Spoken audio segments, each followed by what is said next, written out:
بسم اللہ الرحمن الرحیم، السلام علیکم ورحمۃ اللہ۔ آج کے درس میں ہم لازم، ملزوم اور اس کی قسموں کو مثالوں سمیت سمجھیں گے۔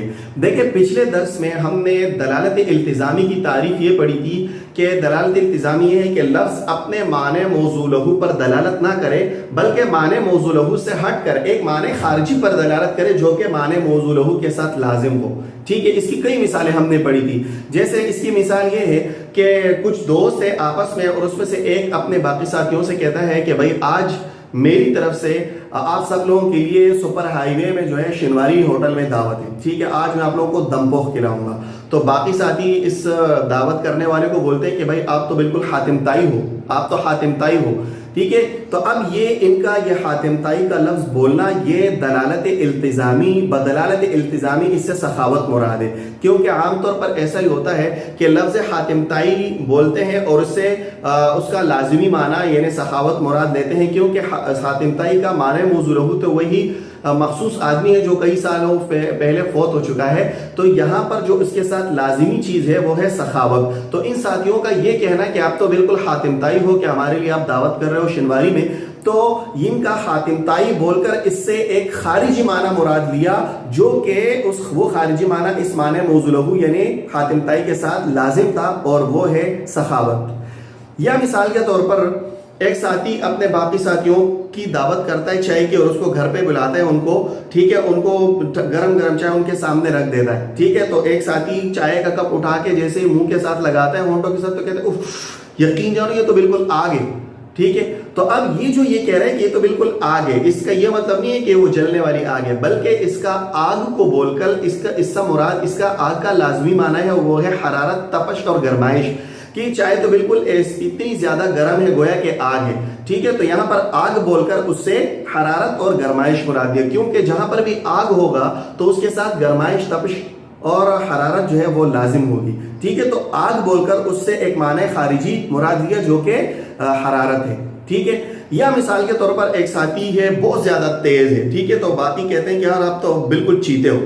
ٹھیک ہے، تو یہاں پر چیتے سے مراد وہ مخصوص جانور مراد نہیں ہے جو چیر پاڑ کر کھانے والا ہو، بلکہ چیتا سے مراد وہ تیزی ہے کہ بھائی آپ اتنے تیز ہو گویا کہ چیتے ہو۔ ٹھیک ہے، تو چیتا بول کر اس سے کے ساتھ جو چیز لازم ہے تیزی، وہ مراد دیا۔ تو بدلالت التزامی یہ ساری مثالیں ایک چیز بول کر دوسری چیز اس سے مراد ہے بدلالت التزامی، جیسے اس نے حاتم طائی بول کر اس سے بدلالت التزامی سخاوت مراد دی۔ دوسری مثال میں اس نے آگ کا کہہ کر بدلالت التزامی اس سے تپش اور حرارت اور گرمائش مراد دی، اور تیسری مثال میں اس نے چیتا کہہ کر اس سے تیزی مراد دیا۔ تو یہی کہا کہ بل علی مانن، کہ وہ لفظ اپنے معنی موضوع لہو پر دلالت نہ کرے، بل علی مانن، بلکہ ایسے معنی پر دلالت کرے خارجن، جو کہ معنی موضوع لہو سے خارج ہو، اور لازم للموضوع لہو، جو معنی موضوع لہو کے ساتھ لازم ہو۔ میں امید کرتا ہوں آپ کو دلالت التزامی سمجھ آ گیا ہوگا۔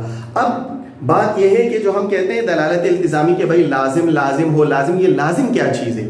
تو ابھی ہم لازم کی تعریف یہاں سے مصنف رحمہ اللہ لازم کی تعریف کر رہے ہیں، وہ یہ ہے کہ دیکھیں، لازم کہتے ہیں کہ کوئی چیز معنی موضوع لہو کے ساتھ ایسا ہو کہ جیسے ہی معنی موضوع لہو کا ذکر کیا جائے تو ذہن فوراً اس خارجی چیز کی طرف، اس لازمی چیز کی طرف منتقل ہو جائے۔ ٹھیک ہے، کہ وہ چیز لازم وہ چیز ہے کہ معنی موضوع لہو سے ذہن فوراً اس چیز، اس معنی کی طرف منتقل ہو جائے۔ جیسے ہم آگ کا تصور کرتے ہیں تو آگ کے تصور کرنے سے فوراً ذہن گرمائش کی طرف منتقل ہوتا ہے۔ اسی طرح اگر ہم برف اور برف باری کا تصور کرتے ہیں تو فوراً ذہن ٹھنڈک کی طرف منتقل ہوتا ہے۔ اسی طرح اگر کوئی بندہ کہتا ہے چھت ہے تو چھت کہہ کر ذہن ستون اور دیواروں کی طرف منتقل ہوتا ہے۔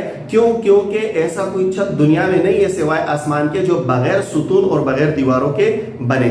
ٹھیک ہے، تو لازم کا مطلب یہ ہے کہ وہ چیز یا وہ شے، وہ معنی جو معنی موضوع لہو کے ساتھ ایسا لازم ہو، ایسا چمٹا ہوا ہو کہ معنی موضوع لہو کے تصور کرنے سے ذہن خود بخود اس چیز کی طرف منتقل ہو جائے۔ ٹھیک ہے، تو یہ ہے لازم۔ تو کہا کہ واللازم ہوا ما لازم وہ شے ہے کہ ینتقل الذہن، ذہن منتقل ہو جائے من الموضوع لہو الیہ، موضوع لہو سے الیہ، اس چیز کی طرف۔ لازم وہ شے ہے کہ ذہن موضوع لہو سے اس چیز کی طرف منتقل ہو جائے۔ دیکھیں پھر لازم کی دو قسمیں ہیں۔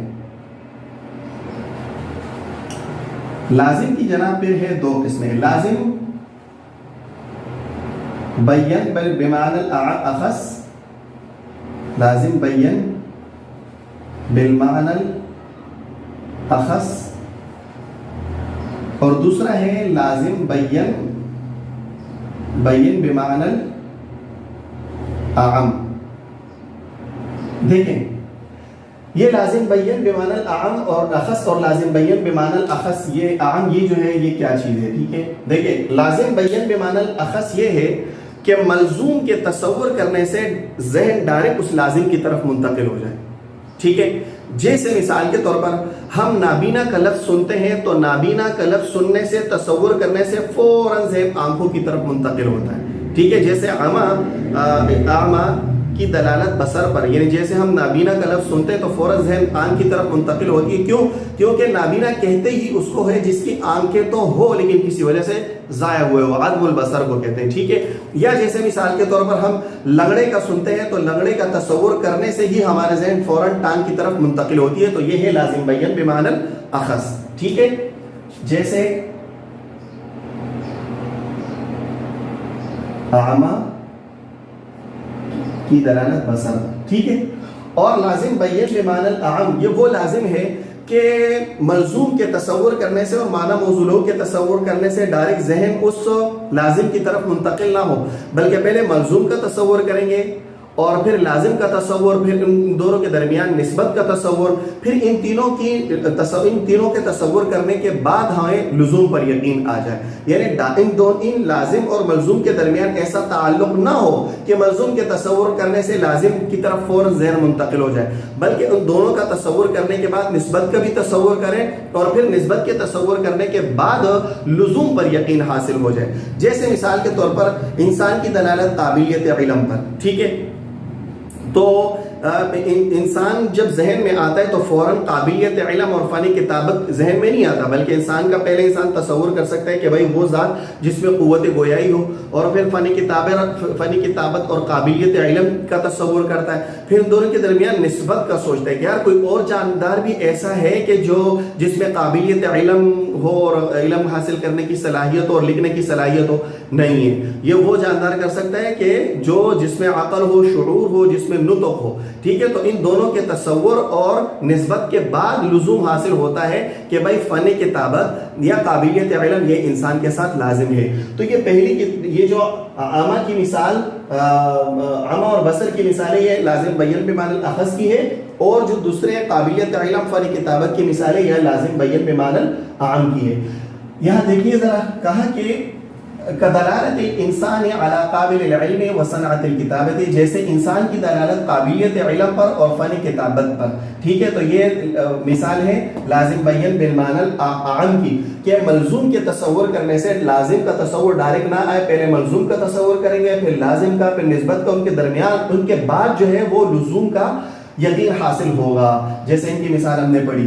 اور وَكَدَلَالَةِ لفظ العمى علی البصر، اور جیسے لفظ عمى کی دلالت بصر پر، یہ لازم بین بمعنی الاخص ہے کہ ہم جیسے ہی نابینا عمى کا تصور کرتے ہیں تو فوراً بصر کا تصور ہمارے ذہن میں آتا ہے، فوراً عمى سے اور اندھے سے ہمارا ذہن منتقل ہوتا ہے بصر کی طرف، آنکھ کی طرف، ٹھیک ہے۔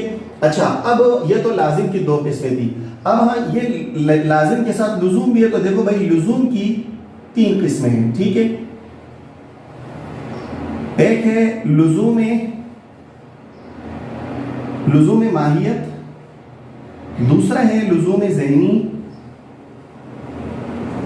اور تیسرا ہے لزوم خارجی۔ دیکھیں بھائی لزوم ماہیت کیا چیز ہے؟ لزوم ماہیت کا مطلب یہ ہے کہ لازم اور ملزوم، یعنی لازم اپنے ملزوم کے ساتھ چمٹا ہو ذہن میں بھی اور خارج میں بھی، ٹھیک ہے۔ ذہن اور خارج، نفس الامر، دونوں میں لازم اپنے ملزوم کے ساتھ چمٹا ہوا ہو۔ جیسے جفت کا عدد، جفت جو ہے، جفت ہونا یہ چار کے ساتھ چمٹا ہوا ہے، ذہن میں بھی اور خارج میں بھی۔ انسان جب ذہن میں بھی چار کا سوچتا ہے تو جفت کا ہونا ذہن میں آتا ہے، اور خارج میں بھی جب آپ چار کا وہ کرتے ہیں تو وہ جفت ہونا اس کے ساتھ خاص ہے۔ ٹھیک ہے، تو یہ ہے لزوم ماہیت کہ ذہن اور خارج دونوں میں لازم اپنے ملزوم کے ساتھ چمٹا ہوا ہو۔ لزوم ذہنی کا مطلب یہ ہے کہ لازم ذہن میں اپنے ملزوم کے ساتھ چمٹا ہوا ہو، خارج میں ضروری نہیں ہے۔ ٹھیک ہے، جیسے قابلیت علم، یہ انسان کے ساتھ چمٹا ہوا تو ہے لیکن ذہن میں، ذہن یہ کہتا ہے کہ بھائی جس میں قوت گویائی ہو اور جو سیرو ہو، جو عقل شعور رکھتا ہے، تو وہ اس میں قابلیت علم بھی ہونا چاہیے، لیکن خارج میں ایسا ہونا ضروری نہیں ہے۔ تو اس کو کہتے ہیں لزوم ذہنی، جو صرف ذہن میں لازم اپنے ملزوم کے ساتھ چمٹا ہوا ہو۔ اور لزوم خارجی اس کو کہتے ہیں کہ لازم اپنے ملزوم کے ساتھ خارج میں تو چمٹا ہوا ہو لیکن ذہن میں نہ ہو سکے، جیسے حرارت اور تپش، یہ آگ کے ساتھ لازم ہے لیکن صرف خارج میں، ٹھیک ہے، ذہن میں نہیں ہے کہ بھائی ذہن میں اگر ہم آگ کا تصور کرتے تو جلانے اور تپش کا تصور بھی ذہن میں آتا ہے، اس سے تو ذہن ذہن کا جلنا لازم آئے گا۔ بہرحال لزوم خارجی یہ ہے کہ لازم اپنے ملزوم کے ساتھ چمٹا ہوا ہو صرف اور صرف خارج میں، ٹھیک ہے۔ پھر یہ لزوم ذہنی جو ہے یہ دو قسم پر ہے، ایک ہے لزوم عقلی اور ایک ہے لزوم عرفی، ٹھیک ہے۔ لزوم عقلی کا مطلب یہ ہے کہ لازم اور ملزوم کے درمیان جدائی عقلاً محال ہو، ان دونوں کا انفکاک ممکن نہ ہو، ٹھیک ہے۔ جیسے مثال کے طور پر عامے کا دلالت بصر پر، تو نابینا کا تصور کرنے سے آنکھ کا تصور، یہ دونوں ایک دوسرے سے جدا نہیں ہو سکتے۔ جب بھی ہم نابینے کا تصور کریں گے تو آنکھ کا تصور، آنکھوں کا تصور لازمی آئے گا ذہن میں، تو ان دونوں کے درمیان جدائی ممکن نہیں ہے، عقلاً محال ہے۔ اور لزوم عرفی کا مطلب یہ ہے کہ لازم اور ملزوم کے درمیان عقلاً جدائی ممکن ہو، ٹھیک ہے، البتہ عرفاً وہ ممکن نہ ہو، عرف میں ان دونوں کے درمیان جدائی ممکن نہ ہو، جیسے حاتم طائی اور سخاوت، ٹھیک ہے۔ تو عقل یہ کہتا ہے کہ ضروری نہیں ہے کہ بھئی حاتم طائی وہ سخی بھی ہو، لیکن خارج میں، عرف میں، لوگوں کے اعتبار سے یہ بات ممکن نہیں ہے کہ بھائی حاتم طائی ہو اور اس کے ساتھ حاتم طائی کے ذکر کے ساتھ سخاوت نہ ہو، ٹھیک ہے۔ تو آج کے سبق میں یہی تھا کہ دلالت التزامی کی ہم نے تعریف کی، اور پھر ہم نے لازم کی تعریف کے بعد لازم کی دو قسمیں، بمعنی الاخص بمعنی الاعم، کہ ملزوم کے تصور سے ڈائریکٹ لازم کا تصور بھی ذہن میں آ جائے، بمعنی الاعم کے ملزوم کے تصور سے ڈائریکٹ لازم کا تصور نہ ہے بلکہ ملزوم کا تصور الگ کیا جائے، پھر لازم کا، پھر نسبت کا، اور اس کے بعد ہمارا لزوم پر یقین آ جائے، ٹھیک ہے، جیسے انسان کی دلالت، قابلیت علم وغیرہ پر۔ لزوم کی تین قسمیں تھی، لزوم ماہیت، ذہنی اور خارجی، پھر لزوم ذہنی کی دو قسمیں تھی، لزوم عقلی اور لزوم عرفی۔ یہ بہت اہم سبق ہے، اکثر کتابوں میں اس قسم کے یہ اصطلاحات استعمال ہوتے ہیں، باقی انشاءاللہ اگلے درس میں۔